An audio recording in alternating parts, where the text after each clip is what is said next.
আয়াতুল কুরসি পড়ে ভুলেও একটি কাজ করবেন না, ভালো করে স্মরণ রাখবেন।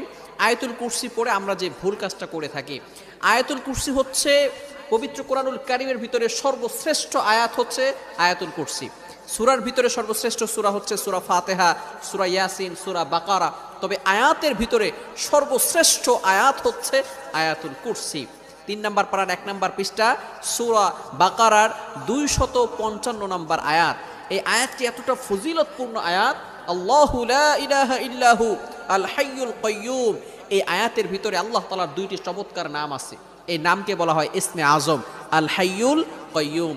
আল হাইয়ুল কাইয়্যুম যদি কারো দোয়া কবুল না হয়, আপনি যদি ইয়া হাইয়ু ইয়া কাইয়্যুম আল্লাহ তাআলার এই 2টি নাম চমৎকার ইসমে আজম 2টি নাম পড়ে 3 বার পড়ে যদি আপনি দোয়া করেন, আল্লাহ তাআলা আপনার দোয়া কবুল করে নেবেন। যেহেতু এই আয়াতের ভিতরে আল্লাহ তাআলার 2টি ইসমে আজম নাম রয়েছে, এই নামের কারণে